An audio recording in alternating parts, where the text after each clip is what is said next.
जय हिंद। एक वीडियो में हम आपको बोले थे कि लोगों को अपनी पत्नी का दिमाग और जीएसटी समझ में नहीं आता है। इस वीडियो में दोनों समझा देंगे। साथ ही जीएसटी क्या होता है, जीएसटी के कितने टाइप होते हैं और जीएसटी इन क्या होता है और जीएसटी एन क्या होता है, इनपुट जीएसटी क्या है, आउटपुट जीएसटी क्या है, 4 टाइप की जो सीजीएसटी, एसजीएसटी, आईटीजीएसटी, यूटीजीएसटी, ये सब क्या है, जीएसटी के स्लैब कितने होते हैं, जीएसटी की बिलिंग कैसी होती है, A to Z आपको इसमें मिल जाएगा। इसके बाद आपको जीएसटी से कोई प्रॉब्लम नहीं रहेगी। जीएसटी कहता है कि एक देश एक टैक्स होना चाहिए, लेकिन ये अधूरा सत्य है। देखिए, टैक्स जो होता है ना, वो गवर्नमेंट के लिए एकदम उसका अधिकार है। गवर्नमेंट के पास पैसे का एक ही स्रोत है, जो मेन सोर्स है वो टैक्स है। और टैक्स दो तरह से होता है, एक डायरेक्ट टैक्स जो आदमी से ले लिया जाता है, व्यक्ति से, और एक इनडायरेक्ट टैक्स होता है जो किसी चीज के खरीद बिक्री पर लगता है। तो इनडायरेक्ट टैक्स भी कई तरह के होते थे। कस्टम ड्यूटी होती थी, कोई विदेश से सामान मंगा दिए तो excise duty, service tax, sale tax, VAT, जिसमें वैट बहुत ज्यादा फेमस था। तो ये इनडायरेक्ट टैक्स जो है, यहाँ तो आपको 4-5 दिखा रहे हैं, ऐसे 17 टैक्स। तो इन 17 टैक्सों को आपस में मर्ज कर दिया गया और जो ये इनडायरेक्ट टैक्स था, इनडायरेक्ट टैक्स को खत्म करके इसी के जगह पे लाया गया जीएसटी। तो जीएसटी भी क्या होगा, एक इनडायरेक्ट टैक्स होगा। तो आप बताइए, क्या ये वन नेशन वन टैक्स हुआ? ये तो केवल इनडायरेक्ट टैक्स को घटाया। डायरेक्ट टैक्स में कोई भी बदलाव नहीं है। आज भी आपको डायरेक्ट टैक्स देना है। सेंट्रल गवर्नमेंट का कॉर्पोरेशन टैक्स जो होता है, निगम कर, वो काफी ज्यादा उससे इनकम होता है। तो डायरेक्ट टैक्स में नहीं, ये इनडायरेक्ट टैक्स है, ये आपका जीएसटी, और ये खरीद बिक्री पर आपको देना पड़ता है। अब बात करते हैं कि ये जीएसटी देना किसको पड़ेगा। तो 3 ही लोग को देना पड़ेगा। ध्यान से समझिए, जिनका सालाना टर्नओवर, लेन देन 20 लाख का है। देखिए, ये 20 लाख प्रॉफिट नहीं है। मान लीजिए कि हमने कभी 20 लाख का माल मंगाए और 20 लाख के सामान को बेचे और हमको 21 लाख हुआ, तब तो हमारा तो लेन देन ही वाला ही 20 लाख हो गया। अब आपको कितना प्रॉफिट हो रहा है इससे मतलब नहीं है। आप 20 लाख वाले कैटेगरी में आ गए, आपको अब जीएसटी भरना पड़ेगा, पहला। दूसरा कि अगर आप एक राज्य से दूसरे राज्य में 1 रुपया का भी सामान का व्यापार करिएगा ना, तो वहां आपको जीएसटी लग जाएगा। वहां ये 20 लाख वाला हिसाब भूल जाइएगा। उसके बाद एक और चीज होता है, ऑनलाइन। अगर आप ई कॉमर्स करते हैं ऑनलाइन, चाहे वो 10 रुपए का भी होगा तो आपको जीएसटी लगेगा। जोमेटो को देखिएगा, 50 रुपए का भी सामान मंगाएंगे तो उसमें जीएसटी लगेगा। ये 20 लाख का जो रेशियो है, ये पहाड़ी क्षेत्र जैसे अरुणाचल प्रदेश वगैरह, वहां 20 लाख के बिजनेस का मतलब बहुत बड़ा दुकान हो जाएगा। तो वहां पहाड़ी एरिया में जनसंख्या कम होती है, तो वहां पर कुछ पहाड़ी वाला एरिया, वहां ये इसकी कैटेगरी 10 लाख ही रखी गई है। तो वो स्पेशल केस है, जनरल नहीं है। ये 3 लोग को आपको जीएसटी लेना पड़ेगा। अब किसी की छोटी दुकान है, होटल वगैरह है, 20 लाख चलता नहीं है, तो वो क्या लिए जीएसटी लेगा। जीएसटी पर इतना बवाल क्यों हो गया था? क्योंकि जीएसटी के टोटल 4 टाइप है और लोगों को लग गया कि हमको चारों का चारों टाइप देना है। गलत है, आपको केवल 2 टाइप का जीएसटी देखना है। देखिए, जीएसटी जो है ना, सीजीएसटी, एसजीएसटी, यूटीजीएसटी और आईजीएसटी। अब इसका सीजीएसटी का मतलब क्या होता है, सेंट्रल जीएसटी। एस का मतलब क्या होता है, स्टेट गवर्नमेंट ले जाएगी। यूटी का मतलब होता है केंद्र शासित, यूनियन टेरिटरी का जीएसटी है। उनको भी तो भैया दिल्ली गवर्नमेंट को पैसा कहां से आता है, स्टेट तो है नहीं दिल्ली, दिल्ली क्या यूटी, तो यूटी जीएसटी से उनका पैसा आता है। और इंटीग्रेटेड जीएसटी यानी आईजीएसटी, मतलब एक राज्य से दूसरे राज्य में ले जाएंगे। तब एक एक करके समझिए। मान लिया कि आप सेम स्टेट में कोई बिजनेस कर रहे हैं, जैसे मान लिया कि आप बिहार में हैं, तो बिहार में ही आपका लेन देन है, तो आप सेम स्टेट में आएंगे ना, तो आपको कोई 2 ही टैक्स देना पड़ेगा। एक सीजीएसटी देना पड़ेगा हर हाल में और एक एसजीएसटी देना पड़ेगा। मान लिया कि कोई सामान है जिस पर 18% टैक्स है, तो लोगों को टेंशन क्या लगा था कि सोचो 18% टैक्स है, सेंट्रल जीएसटी यानी सीजीएसटी 18%, एसजीएसटी 18%, फिर यूटी 18%, इंटीग्रेटेड 18 करके पगला गए लोग। भाई साहब बचेगा क्या मेरा? गलत है भाई साहब, आपको कोई 2 ही देना है। कौन देना है? सीजीएसटी, ये सेंट्रल गवर्नमेंट ले जाएगी, क्योंकि सेंट्रल का हिस्सा, भाई सेंट्रल का हिस्सा तो पूरा हिंदुस्तान ही है, वो सेंट्रल के अधीन आएगा। आप चाहे बिहार में रहिए चाहे केरला में रहिए, तो सीजीएसटी ले जाएगा। अब बचेगा स्टेट, तो आप किस स्टेट में, अभी हमने बोला एग्जांपल में बिहार, तो बिहार ले जाएगी। अब बात, लोग कहां कंफ्यूज हो गए कि 18% सेंट्रल गवर्नमेंट ले जाएगी, 18% बिहार गवर्नमेंट ले जाएगी, ससुरा हो जाएगा 36%। गलत बात है भाई, 18% टोटल जीएसटी है, जिसमें से 9% सेंट्रल जीएसटी लेगा और 9% स्टेट जीएसटी लेगा। तो लोगों को इतना भयंकर कंफ्यूजन था, लोगों ने तो 4 गुना सोच लिया था, इसलिए विरोध करने लगे। जैसे यहां पर एक बिल है, अब आप इस बिल में अगर आप ध्यान से देखिएगा तो यहां देखिए, आपको यहां स्पष्ट लिखा है कि जीएसटी 18% है। अब ये 18% आया है 25 रुपया, लेकिन उसी को नीचे स्पष्ट लिख दिया है कि इसमें एसजीएसटी 9% है और सीजीएसटी 9%, यानी 9 जोड़कर 18 होता है। ऐसा नहीं है कि 18% CGST भी और 18% SGST भी, तो अब तो 36% हो जाएगा। ये हर एक स्टेट में यही रूल लगता है। अब गुजरात में भी क्या होगा भैया, गुजरात का भी एरिया तो किसके अंडर में है, सेंट्रल गवर्नमेंट के है, तो CGST लेगा और गुजरात अपना SGST ले जाएगा। लेकिन वैसे राज्य जो यूनियन टेरिटरी है, केंद्र शासित, जैसे जम्मू कश्मीर, लद्दाख, पांडिचेरी, दिल्ली, तो दिल्ली क्या है, वो स्टेट है ही नहीं है। तो बस आपको कुछ नहीं करना है, स्टेट के जगह आपको यूनियन टेरिटरी लिख देना है। अब दिल्ली भी जो है वो तो सेंट्रल गवर्नमेंट के अंदर है ना जी, तो दिल्ली वाला में भी अगर आप दिल्ली में सामान बेच रहे हैं तो सेंट्रल गवर्नमेंट के अंडर में आएंगे, तो दिल्ली भी आपसे क्या लेगा, आपसे सेंट्रल गवर्नमेंट लेगी CGST, और दिल्ली SGST तो ले ही नहीं सकता क्योंकि वो स्टेट तो है ही नहीं है। दिल्ली जो है वो यूनियन टेरिटरी है, तो केवल यहां शब्द का फेर है। दिल्ली कहेगा कि भैया हमारा UTGST दो, तो जो UTGST है वो सेम टू सेम SGST है। अगर पूरा कंप्लीट स्टेट है तो SGST, केंद्र शासित है तो UTGST। ये स्टेट और UT क्यों होता है ये हम आपको पॉलिटी में पढ़ाएंगे। और यहां भी वही होगा कि अगर 18% टोटल GST है तो 9% CGST और 9% UTGST लेगा। अब बात कर लेते हैं कि अगर एक राज्य से दूसरे राज्य में सामान चला गया तब, तो उसे कहते हैं IGST, यानी इंटीग्रेटेड GST। इंटीग्रेटेड GST तभी लगेगा जब एक राज्य से दूसरे राज्य में आपका सामान जाएगा तब, अदरवाइज नहीं लग सकता। अब यहां एक कंफ्यूजन सबसे बड़ा, जैसे कि मान लिया कि कोई सामान राजस्थान में बन रहा है और वो चला आया आपका बिकने के लिए उत्तर प्रदेश UP में चला आया, तो होता क्या है कि भाई राजस्थान भी तो सेंट्रल गवर्नमेंट के अंदर है और यूपी भी सेंट्रल गवर्नमेंट, यानी केंद्र देश के तो अंदर ही है, सेंट्रल गवर्नमेंट के अंदर, तो CGST लेने में तो कोई प्रॉब्लम नहीं। लेकिन यहाँ दोनों राज्य झगड़ा कर लेगा, राजस्थान कहेगा कि टैक्स हम लेंगे, यूपी कहेगा कि हम लेंगे, दोनों में हो जाएगा बवाल। तो इसलिए कह दिया जाता है कि भैया एक काम करते हैं, यहाँ पर राजस्थान को तो प्रॉफिट इस बात का है कि कंपनी उसके कारखाना वहाँ लगा है, वहाँ से बिक के आया है, और यूपी कहेगा कि भाई मेरे यहाँ लगा है, हमको फायदा होना चाहिए। यही हो गया झमेला। तब यहाँ लगा दिया जाता है, कहा जाता है कि ना भैया CGST भी नहीं लगेगा, SGST भी नहीं लगेगा, UT भी नहीं लगेगा, सीधे लगेगा इंटीग्रेटेड GST, IGST।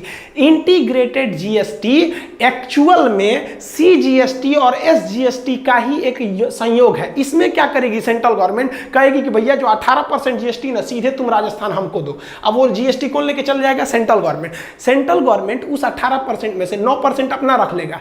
उसके बाद देखेगा कि सामानवा बिका कहां पर है, मेन डेस्टिनेशन कहां है, यूपी, तो यूपी को 9% दे देगा। लो, राजस्थान सरकार मुंह देखेगी टुकुर टुकुर से, जरा हमको ना दिया। इसीलिए IGST को डेस्टिनेशन GST भी कहते हैं, क्योंकि ये वहीं लगता है जहां सामान का असली गंतव्य यानी डेस्टिनेशन है। इससे फायदा क्या हुआ, देखिए राजस्थान को फायदा यह हुआ कि वहां सामान बना था, उसे रोजगार मिल गया, और यूपी को फायदा यह हुआ कि सामान अल्टीमेट यहां बिकने आया था, इसलिए इसको टैक्स मिल गया। पहले यह व्यवस्था नहीं थी। अब हम आपसे एग्जांपल लेते हैं, कोई सामान दिल्ली में बना तो दिल्ली में जैसे बन के दिल्ली में बिकेगा तो एक तो ले जाएगा CGST, और दिल्ली चूंकि यूनियन टेरिटरी इसलिए दिल्ली में ही बिक गया तो वहां लग गया UTGST। लेकिन दिल्ली में बनकर, जैसे मेरा ये जो पैनल जो हम पढ़ा रहे हैं इसमें, इसका मैन्युफैक्चरिंग यूपी के नोएडा में हुआ, ठीक है। तो नोएडा में हुआ तो नोएडा तो यूपी में आ जाता है, तो नोएडा में जैसे हुआ तो नोएडा में होने की वजह से वहां लगेगा CGST, सेंट्रल गवर्नमेंट। लेकिन हम इसको यूपी से उठा के बिहार के पटना लेते हैं, ले भाई, तो अब जैसे पटना ले गए तब क्या हो जाएगा, IGST, इंटीग्रेटेड GST। इसमें क्या होता है कि इस पर जो टैक्स लगा था उसका सेंट्रल गवर्नमेंट लेगा, और चूंकि ये आया है बिहार में तो कौन ले गया, बिहार सरकार टैक्स ले जाएगी। तो IGST उसी को दिया जाता है जिस राज्य में वो सामान जा रहा है। इससे बहुत ज्यादा फायदा होते हैं। दो फायदा पहले ध्यान से समझिए। पहला कि जिस राज्य के लोग उपभोग कर रहे हैं, जो कंज्यूम कर रहे हैं, उसी राज्य को टैक्स दिया जा रहा है, पहला फायदा। दूसरा फायदा यह है कि अब पूरे कंट्री में एक जैसा टैक्स लगेगा। आप पहले पुराना तरीका समझिए क्या होता था। पहले कोई सामान अगर राजस्थान में बनी है कोई भी चीज, तो उस पर सेंट्रल गवर्नमेंट एक्साइज ड्यूटी लेती थी, एक्साइज ड्यूटी। अभी वही जगह ले लिया है CGST। अब हर राज्य जो थे अपने अपने मर्जी से टैक्स लेते थे। यूपी लेता था 12% से सर्विस टैक्स, तो बिहार लेता था 14%। अब आप बताइए, किसी सामान पर अगर यूपी में 12% टैक्स है तो वही सामान पर अगर बिहार में 14% है तो बिहार में सामान सामान महंगे हो जाएंगे। इसलिए बिहार के लोग वैसे जिला जो यूपी से सटा रहता था वो सामान खरीदने यूपी चले आते थे। पेट्रोल भरवाने आज भी यूपी चले आते हैं लोग, थोड़ा सा सस्ता पड़ जाता है क्योंकि पेट्रोल जीएसटी के बाहर है, वो अभी हम समझाएंगे। तो पहले कंपनियां क्या हो गई कि गुजरात सरकार होशियार निकली इसमें। गुजरात सरकार ने कहा कि भैया हम टैक्स सबसे कम लेंगे, हमारे यहाँ आ जाओ। सारी कंपनियां धड़धड़ा के घुस गई गुजरात में। अब पहले सारा सामान गुजरात में बनाती थी तो सेंट्रल गवर्नमेंट को देती थी एक्साइज ड्यूटी, और गुजरात को देती थी सर्विस टैक्स, और गुजरात से बना के पूरा हिंदुस्तान बेचती थी लोग। बाकी लोग चुपचाप देखते रहते थे कि गुजरात से आया है, हमको ना टैक्स मिला ना कुछ।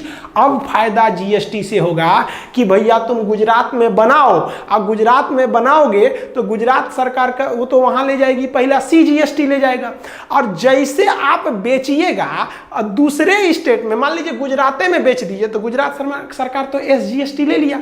लेकिन अगर गुजरात से आप सोचेंगे उड़ीसा बेचें, जैसे स्टेट चेंज किए सारा झमेला खत्म, सीधे आ गए आईजीएसटी पे। आईजीएसटी में सरकार उठा लेगी, 18% में है तो 9% सेंट्रल गवर्नमेंट अपने रख लेगी और 9% उड़ीसा को दे देगी। ले भैया तुम भी विकास करो, तुम क्यों पीछे रहोगे। गुजरात सरकार टुकुर टुकुर मुंह देखेगी, ससुरा ले गई लो। इससे फायदा क्या हुआ, देखिए सबको अपना हक मिल गया। गुजरात को रोजगार मिला, उड़ीसा को टैक्स मिला, और सेंट्रल गवर्नमेंट का तो हर हाल में भैया उसके दोनों हाथ में लड्डू है, चाहे गुजरात बनाओ चाहे उड़ीसा, कहीं भी बनाओ, आओगे तो सेंट्रल वाले एरिया में। पहले यही जो था, इसीलिए पहले के ज़माने में फैक्ट्रियां गुजरात महाराष्ट्र में भाग गई। गुजरात महाराष्ट्र गवर्नमेंट के पास बहुत पैसा था, उन लोगों ने अपना टैक्स का जो रेशियो था घटा दिया, इसलिए सारी कंपनियां भाग गई। अब सारी कंपनियां नहीं भागेंगी, अब कंपनियों को दिखेगा कि भैया अब तो हर जगह टैक्स बराबर है, तो हम गुजरात में बना के हम असम में क्यों बेचेंगे, हमारा ट्रांसपोर्ट का खर्चा आएगा। उससे अच्छा कि हम एक छोटा सा कारखाना गुजरात में लगा देते हैं जो इस एरिया को कवर करेगा, और टैक्स उतना ही है तो एक आसाम में भी लगा देते हैं, इस एरिया को डेवलप करेगा। तो अब भारत में आने वाले 30 से 40 साल में आप एक जैसा विकास देखिएगा। नहीं तो पहले लड़खड़ा गया था कि भैया ये एरिया बहुत डेवलप है, इस एरिया को लोग ध्यान ही नहीं रहे थे। और जो मल्टीनेशनल कंपनीज थी सब, जो विदेश से आती थी सब भारत में, उनको कंफ्यूजन हो जाता था कि उनका जो कार है, मान लीजिए अमेरिका की कोई कंपनी है कार बनाती है टवेरा सेवरलेट की, तो दिल्ली में उस पर है 12% टैक्स, बिहार में ससुरा 18% टैक्स। अब आप बताइए एक ही कंपनी के कार पर दिल्ली में टैक्स कम देना है तो उसको फायदा ज़्यादा होगा, और बिहार में टैक्स ज़्यादा देना है तो कंपनी को फायदा कम होगा। तो विदेश में बैठे वाले सब कहते थे ससुरा ये हिंदुस्तान है कि क्या है, एक के कारवा बेचते हैं, कहीं बेचते हैं तो ज़्यादा फायदा आता है, कहीं बेचते हैं तो कम फायदा आता है। तो विदेश वाले जल्दी भारत में आना नहीं चाहते थे, सब इन्वेस्ट नहीं करना चाहते थे कि भैया एक गो देश है, 25 गो राज्य, 28 गो राज्य, 28 तरह का टैक्स है, हम पगला जाएंगे टैक्स से जोड़ते जोड़ते, उससे अच्छा चलो चाइना चलो। तो इस तरह से आईजीएसटी आ गया। अब आईजीएसटी का बिल देखिए, जैसे ये वाला अगर आप बिल देखिएगा तो इसमें आपको कहीं ये सब कुछ नहीं लिखा है, यहाँ सीधा लिखा है जीएसटी, और आईजीएसटी कितना 18% है। इसमें से 9% सेंट्रल रख और 9% उस राज्य को भेजेगी जहां पर यह सामान बिकने के लिए गया है। आप बताइए, हम आपसे क्वेश्चन पूछते हैं, हम बिहार में 100 ठो कोई सामान बनाए, 100 पीस, अब उस 100 पीस पे तो 100% है कि सीजीएसटी लगेगा ही, और उस 100 ठो में से 40 सामान हम बिहार में बेच दिए तो क्या लग गया उस 40 पे एसजीएसटी, और 60 सामान, अब बचा 60 सामान, तो उसमें से 10 ठो यूपी भेज दिए, जैसे यूपी भेजे उस 10 पे लगेगा आईजीएसटी। 50 ठो को झारखंड भेज दिए, जैसे बिहार क्रॉस किया आईजीएसटी, यानी राज्य क्रॉस करेंगे तो आईजीएसटी लगेगा। उसी राज्य में है तो भैया सीजीएसटी दे दीजिए और एसजीएसटी दे दीजिए। अगर वो राज्य यूटी निकला केंद्र शासित तो सीजीएसटी दीजिए और यूटी जीएसटी दे दीजिए। जैसे स्टेट चेंज करेंगे तो आईजीएसटी लगेगा। आईजीएसटी कुछ नहीं है बल्कि सीजीएसटी और डेस्टिनेशन वाले राज्य का एसजीएसटी का मिला हुआ रूप है। तो किसी भी लोगों को दिक्कत क्या आ गया था, लोग विरोध क्यों करने लगे थे, उनको लगा था कि हमको चारों देना है भैया, चारों, तो लोग 4 गुना सोचने लगे थे। अब आप बताइए, अब पूरे इंडिया में एक जैसा टैक्स आ गया कि नहीं, मतलब पूरी किसी भी सामान पे, जैसे मान लीजिए कि आपको कोई मोबाइल लेना है तो उस पर 18% टैक्स है, तो आप पूरे हिंदुस्तान में कहीं लीजिए सेम ब्रांड के चीज का सेम मिलेगा आपको। वो रिटेलर में थोड़ा मोलाई का रेट अलग हो सकता है, लेकिन अगर जैसे कार है कोई लग्जरी कार 28% टैक्स है, आप दिल्ली में लीजिए या कन्याकुमारी या कश्मीर कहीं भी लीजिए चेंज हो जाएगा जाएगा क्योंकि वो जीएसटी में आ गया है। अब पेट्रोल जीएसटी में नहीं आया है, आप दिल्ली में पेट्रोल लेंगे तो अलग होगा, गुजरात में लेंगे तो अलग होगा। शराब जीएसटी में नहीं आया है, दिल्ली में शराब का रेट अलग है, यूपी में शराब का रेट अलग है। तो जैसे जीएसटी आ जाता है पूरा हिंदुस्तान में रेट सेम कर देगा। और एक और चीज जो गवर्नमेंट समझा नहीं पाई वो आउटपुट जीएसटी और इनपुट जीएसटी। जैसे मान लीजिए कि हम एक दुकानदार हैं, हम कोई सामान खरीद के लाए, 100 रुपये का सामान खरीद के लाए तो उस पर 10% जीएसटी था। सपोज कीजिए कि 10% था तो हमको वो सामान कितने का पड़ेगा, 110 रुपया। यहां हमने जीएसटी के रूप में कितना दे दिया, 10 रुपया यहां दे दिया। अब उसी सामान को हम दूसरे को बेचेंगे तो हमको इसमें प्रॉफिट भी जोड़ना है, तो हम सोचेंगे यार हमको तो खुद 110 का पड़ा है, एक काम करते हैं इसको हम बेच देते हैं 150 रुपये में। जैसे 150 रुपये में बेचेंगे, जो खरीदेगा हमसे वो फिर हमको जीएसटी देगा इस पे 10%। तो 150 पे 10% जीएसटी जोड़ देंगे तो हमको मिल गया 165 रुपये। अब आप बताइए 10 रुपये हम यहाँ जीएसटी दिए ही हैं अपने जेब से, और वो बंदा जो हमसे खरीदा है वो भी 10% यानी 15 रुपये यहाँ जीएसटी दे दिया। 150 का तो जीएसटी 15 रुपये ना पड़ेगा, 10% यहाँ दे दिया। तो क्या करें हम, ये 15 रुपये भी गवर्नमेंट को दे दें और जो हम खुद खर्चा किए थे वो भी दे दें? नहीं है। देखिए ये हमने अपना जीएसटी लगाया है, ये आउटपुट में जीएसटी है। तो अब जो हम यहाँ जीएसटी देंगे वो ये है कि 15 रुपया में से हम अपना घटा लें 10 रुपया, तो कितना, 5 रुपया।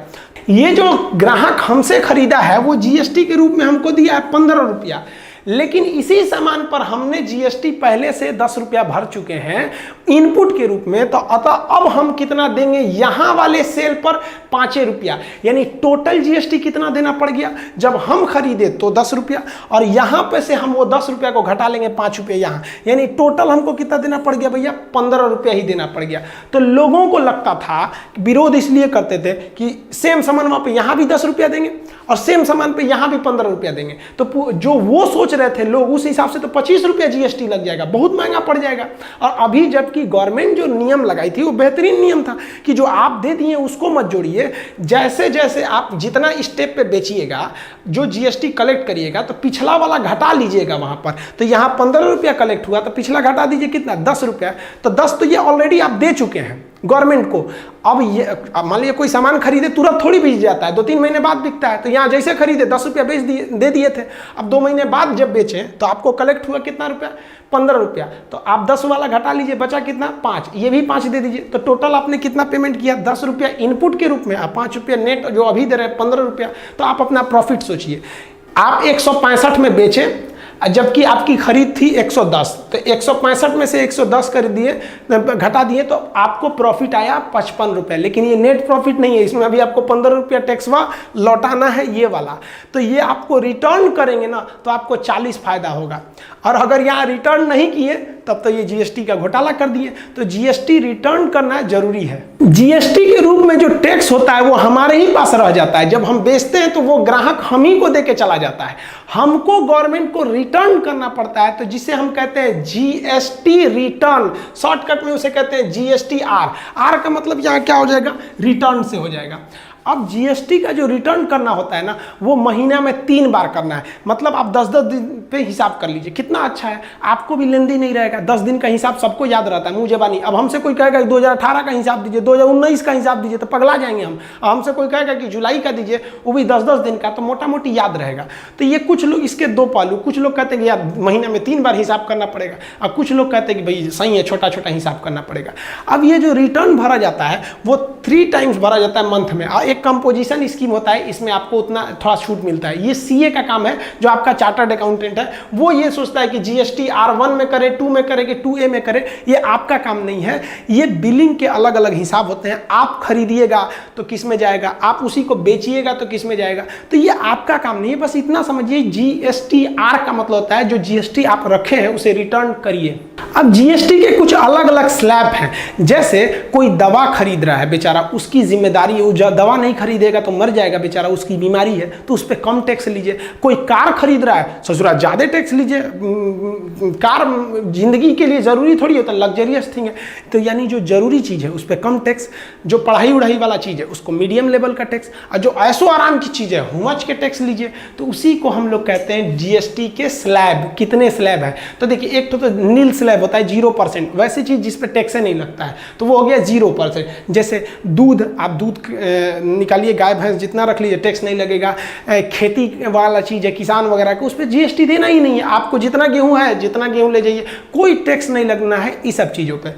लेकिन जैसे आ जाते हैं आप चाय पीजिएगा, आप इस 5% वाले में आएंगे तो आप कॉफ़ी लीजिएगा, कोयला खरीदिएगा, पैकेट पनीर खरीदिएगा, न्यूज़पेपर खरीदिएगा, तो ये सब चीज़ पर आपको 5% टैक्स देना है। तो वो वाले पे 0%, इस पे 5%। अब 12% पे कहाँ है? तो और अच्छा चीज़, घी खरीदिएगा, मक्खन खरीदिएगा, मोबाइल खरीदिएगा, बढ़िया बढ़िया चीज़ खरीदिएगा, जूस पीजिएगा, पैकेट वाला जूस नहीं देखते हैं, बड़ी बड़ी कोल्ड ड्रिंक वगैरह वाला, तो लीजिए, वो सब लीजिएगा तो आपको कितना परसेंट लग जाएगा भैया? आपका 12% लग जाएगा।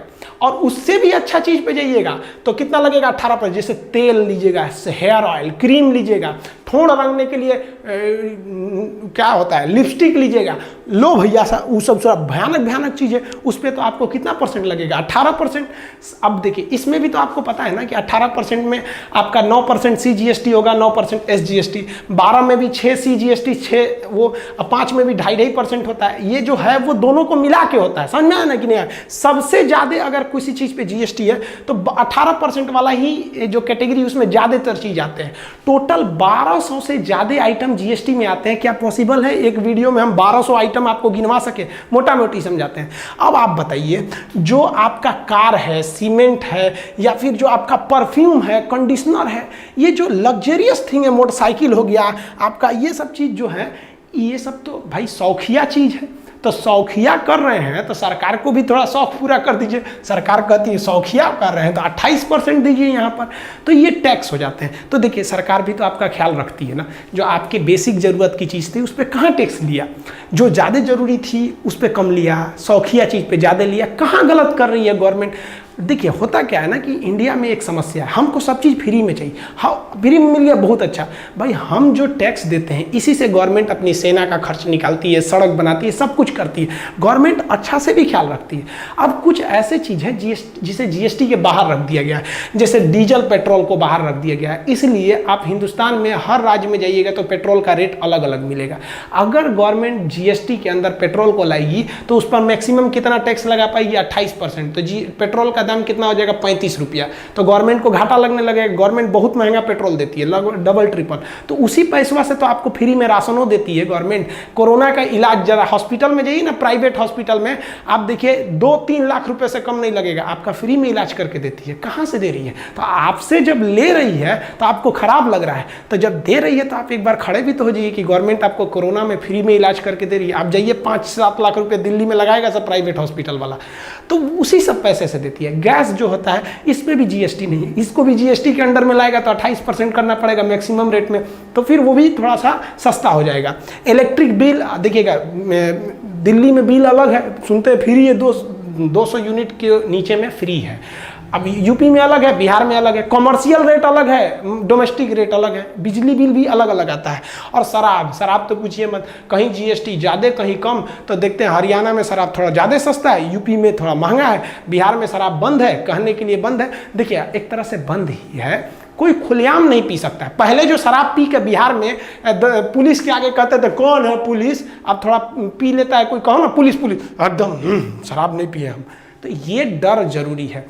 100% कोई गवर्नमेंट नहीं सुधार सकती है। हाँ, शराब इतना महंगा हो गया है बिहार में कि अब कोई नहीं कहता है कि आओ भाई बैठ के पियो। महंगा है, इलीगली बिक रहा है, तो महंगा है तो लोग चोरी छुपे पीते हैं, तो बहुत हद तक सुधार है। नहीं तो पहले लोग शराब पी के पत्नी को मोहल्ले में गाली गलौज करके समाज का स्टेटस गिरा देते थे। तो आप ये GST के स्लैब समझ गए, ये भी मोटा मोटी समझे कि कौन सा सामान को खरीदेंगे तो हम किस लेवल के टैक्स में जाएंगे। अब बात करते हैं कि GST इन क्या होता है। तो GST IN का मतलब होता है आइडेंटिफिकेशन नंबर। हम अपना GST जब रजिस्ट्रेशन कराएंगे तो हमको एक 15 डिजिट का एक नंबर मिलेगा, जिसमें से बीच वाला 10 डिजिट तो है मेरा पैन कार्ड है, ये बीच वाला 10 डिजिट पैन कार्ड है। शुरुआत के दो डिजिट होते हैं वो हमारे स्टेट को बताते हैं कि हम किस स्टेट में बिजनेस कर रहे हैं, और लास्ट के ये 3 अक्षर ये उसका मशीन जो होता है ना जीएसटी का, वो अपने से एक यूनिक कोड बना देता है। तो ओवरऑल आपसे यही पूछेगा कि जीएसटी इन यानी आइडेंटिफिकेशन नंबर कितने अक्षर का होता है, तो 15 अक्षर का। अब ये ससुरा नंबर हुआ दिया कौन, तो जीएसटी का एक बहुत बड़ा नेटवर्क है। उस जीएसटी नेटवर्क को शॉर्टकट में एन कहते हैं, GST network, goods and service tax network. तो यही नेटवर्क जो है इसी पर आपको जाके लॉगिन करते हैं तो 1 हफ्ता के अंदर आपको जीएसटी नंबर दे देता है।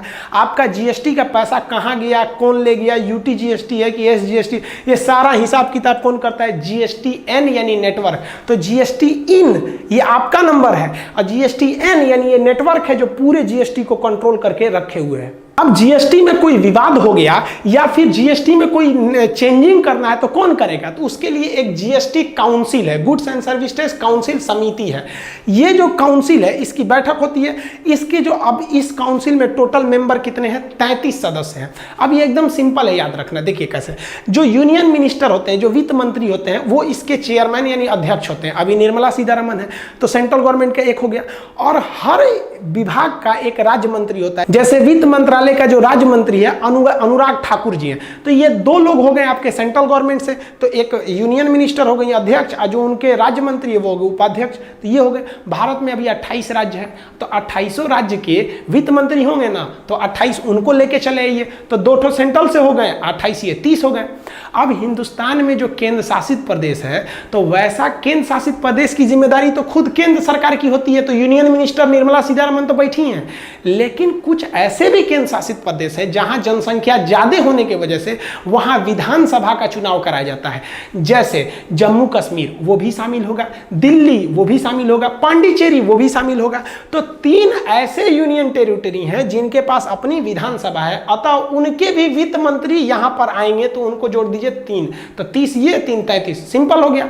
अब मान लिया कि लद्दाख में भी अगर कल को विधानसभा बन जाती है तो 34 सदस्य हो जाएंगे। लेकिन जिस केंद्र शासित प्रदेश में विधानसभा नहीं है तो उसकी टोटल जिम्मेदारी केंद्र सरकार की है, तभी तो कहा गया है केंद्र शासित प्रदेश, और केंद्र की वित्त मंत्री बैठे रहती है, वो उसकी बात सुनेंगी ही। तो यही डिसीजन लिया जाता है कि टैक्स के स्लैब को बढ़ाया जाए या घटाया जाए। कल को ये भी कह सकते हैं कि भैया शिक्षा को आप लोग ने 18% टैक्स में जोड़ दिया है, तो ऐसा भी कर सकती है। मान लीजिए निर्मला सीतारमण को लगेगा कि नहीं शिक्षा 18% है, ये कोई लग्जरियस थिंग थोड़ी, ये तो बहुत जरूरी चीज है, इसको 12% वाले में रख देते हैं, ताकि जी क्या हम लोग को अगर 18% टैक्स देना है, आपसे ऑनलाइन लेते हैं हम लोग, तो किसी भी चीज पे 18% टैक्स देंगे तो जेन्युइन है कि भैया चार्ज ज्यादा लग जाएगा, तो फी को ये भी घटा सकते हैं। तो कौन घटाएगा, तो जीएसटी काउंसिल में घटाया जा सकता है इसे।